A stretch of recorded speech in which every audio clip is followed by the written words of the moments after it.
Amy here on Midday Motivation. So it's game day today. I'm in my jersey.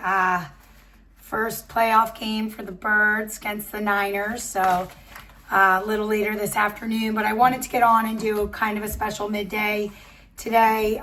Yesterday, we lost a great musician. I'm sure many of you know Bob Weir died at the age of 78, and I just kind of wanted to do a little tribute to him. Gosh, I went down a total rabbit hole. I wrote down so many notes, and so I don't know, bear with me on this one. This is a tough one. So,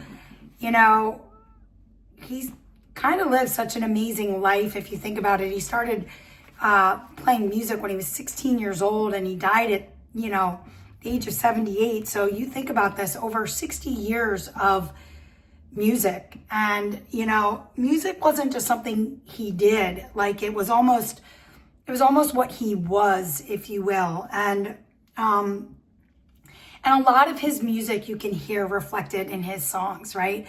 Like it's so amazing how he totally grew and evolved over his music and over time. And it's really cool to see, like from his early songs like Black Throated Wind, right? And even playing in the band, like he's just this like young man in motion, like he's restless and he's just kind of being carried and forward, right? Like by possibility and still like kind of learning about like what was next and how to live. And even though he loved what he was doing, he was still like learning and growing and even playing in the band, right? When you think about it, it was never just about one person. It was about listening and responding and trusting the people around you. And it was about showing up and paying attention and finding your place inside something larger than yourself. And that idea kind of, didn't just define the Grateful Dead, which I definitely think it did, but I think it also defined how Bob Weir chose to live and how he lived. And he never stayed there. Like he just kept growing and like, like you hear Cassidy, oh my gosh. And it's like such a deeper understanding of growing, of creating, of connecting, and of being part of something that's just like larger than yourself. Like,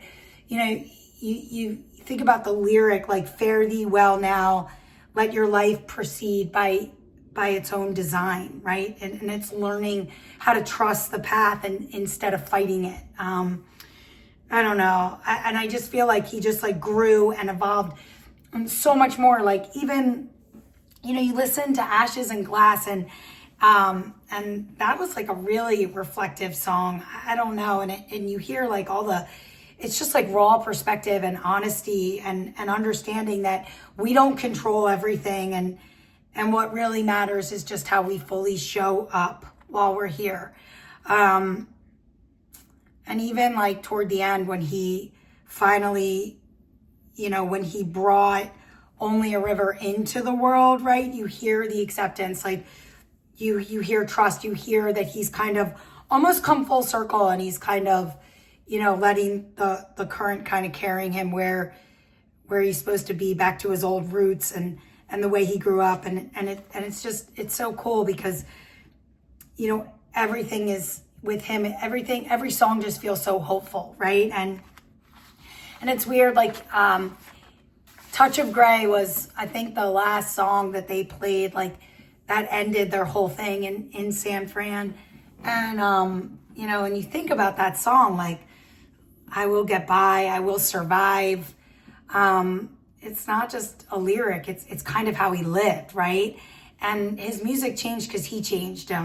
He changed. Like, even the way he played guitar, like, evolved, becoming, like, it was just more intentional, more just higher level stuff, more disciplined over time. And even though, like, I think what's so inspiring is he's, like, at the top, right? The top of his career, the top of his craft, right? But he's like respected, he's accomplished, he's very influential, but he never stopped learning, right? He always kept studying and refining and challenging himself and proving that, he was committed to his like continued growth, and through it all, the music, you know, it was just all about, you know, it was just all about the music, but not even really just all about the music. It was about connection. And that connection is just woven into so many of our lives, and especially my life, right? Like when I look at my childhood friends, you know, that kind of almost became the soundtrack of who we became together. Many of my friends were at Jerry Garcia's last show in Philadelphia, you know, standing side by side, not even knowing the moment that they were experiencing, or how much this moment would mean to them later in life. And then the cool thing is that years later, we all found ourselves traveling to Vegas to see the Dead and Company at the Sphere in May. And, you know, it's so cool that it still brings us together over all this time. And I think that's the whole point of it.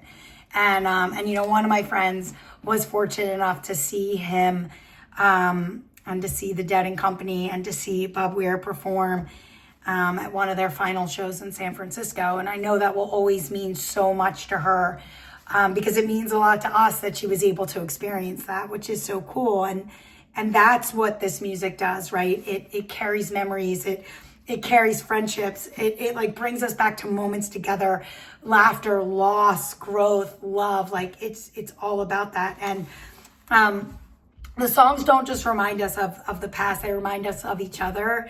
And that connection is so strong, and it's lasting, and it's alive, and it will always be alive, just like the music itself. I mean, if you think about this, Bob Weir helped create an entire culture, a community built on listening and openness and shared experience. His music brought people together for decades, and the impact that he had on people's lives, oh my God, it's immeasurable, because it came from growth and honesty and showing up again and again. And so, you know, when I look at this and I think about this, you know, what does his life teach us? And it's so simple, and it's simply, and it's motivating, and it's inspirational. It's, if you love what you do, then you need to stay with it, right? Grow through it, learn through it, let it change you, right? There's always more to learn. There's always more growth.